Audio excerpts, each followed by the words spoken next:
জাতীয় দলে সাইফ হাসানের প্রত্যাবর্তন আর ব্যাট হাতে বদলে যাওয়ার গল্পটা ইতোমধ্যেই জানা হয়ে গেছে সবার। দীর্ঘ 4 বছর পর জাতীয় দলের জার্সিতে মাঠে নেমে টি-20তে দেখিয়েছেন নিজের মুনশিয়ানা। নেদারল্যান্ডস সিরিজের পর এশিয়া কাপ, তারপর আফগানিস্তান সিরিজ, যেখানেই সুযোগ পেয়েছেন সাইফ করেছেন বাজিমাত।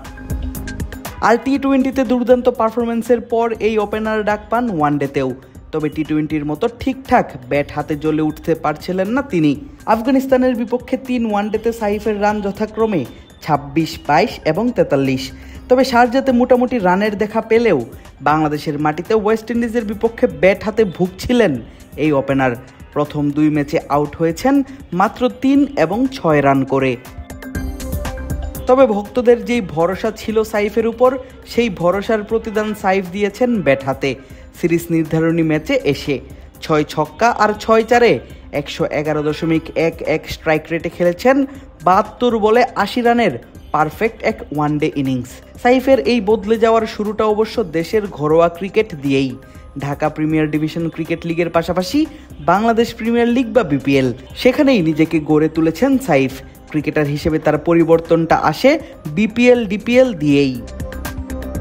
আর সাইফের সেই প্রত্যাবর্তনের যাত্রাটা খুব কাছ থেকেই দেখেছেন বাংলাদেশ ক্রিকেট বোর্ডের পরিচালক এবং বিপিএল এর ফ্র্যাঞ্চাইজি রংপুর রাইডার্সের ডিরেক্টর শাহনিয়ান তানিম।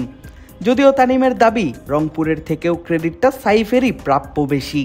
দেখেন, আমরা সাইফের ভালো পারফরমেন্সের জন্য একটা উসিলা, আমরা ওকে অপরচুনিটি ক্রিয়েট করে দিয়েছি, কিন্তু অপরচুনিটিটা কিন্তু ফাইনালি ওই গ্র্যাব করেছে। ওর যদি সেই হাঙ্গার না থাকতো, ক্যালিবার না থাকতো, ক্যাপাসিটি না থাকতো, তাহলে আজকে এই সাইফ হাসান হতো না। তো আমি মনে করি যে হ্যাঁ, রংপুর রাইডার্স হয়তো তাকে একটা সুযোগ করে দিয়েছে অবশ্যই, কিন্তু আমার কাছে মনে হয় যদি ক্রেডিট দিতে হয় তাহলে আমার মনে হয় রংপুরের থেকে বেশি ওকে ক্রেডিট দেওয়া উচিত। আমার কাছে মনে হয় যে ওর চেঞ্জটা ইজ আউটস্ট্যান্ডিং। ও যেভাবে করে চেঞ্জ হয়েছে, এই চেঞ্জটা আসলে আনবিলিভেবল, এবং we regard him as a home boy. সে আমাদের ডোমেস্টিকেও খেলে, আমাদের একটা প্রিমিয়ার বিপিএলেও খেলেছে। সো আমার কাছে মনে হয় জিএসএলেও সে অনেক ভালো খেলেছে। সো ওভারঅল আমার কাছে মনে হয় যে he has done an outstanding job.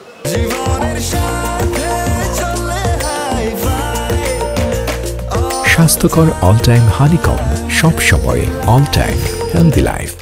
শুধু সাইফ নয়, রংপুর রাইডার্সের হয়ে জিএসএল খেলা আরেক ব্যাটার সৌম্য সরকারও এই ম্যাচে দেখান দারুণ পারফরমেন্স। সাইফ এবং সৌম্য মিলে গড়েন 176 রানের ওপেনিং জুটি, সেটিও মিরপুরের মতো উইকেটে। আর এতেই হয়েছে রেকর্ড। হোম অফ ক্রিকেটের পিচে এত রানের ওপেনিং জুটি আগে কখনো দেখা যায়নি বাংলাদেশি ব্যাটারদের কাছ থেকে। হয়েছে ছক্কার রেকর্ডও। বাংলাদেশ প্রথম ইনিংসে ব্যাট করে হাঁকিয়েছে একে একে 14টি ছক্কা, যেখানে আছে সাইফের 6টি, সৌম্যর 4টি, শান্তর 3টি আর সোহানের হাঁকানো 1-6। মিরপুরে কখনো এক ইনিংসে এত ছক্কাও দেখা যায়নি এর আগে। যখন বাংলাদেশের ব্যাটিং লাইন আপ নিয়েই হচ্ছিল অনেক বেশি সমালোচনা, তখনই বাংলাদেশ পায় 50 ওভারে 296 রানের বড় এক সংগ্রহ।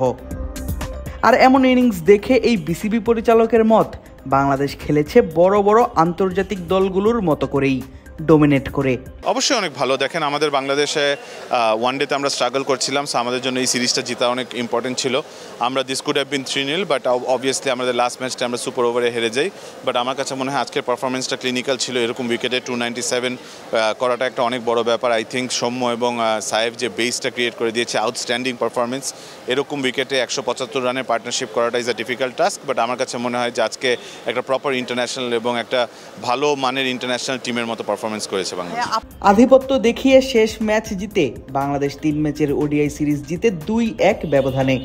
এই ধারা অব্যাহত থাকবে আসন্ন টি-20 সিরিজেও, এমনটাই প্রত্যাশা সবার। আদিব আশরাফ, ক্রিক ফ্রেন্জি।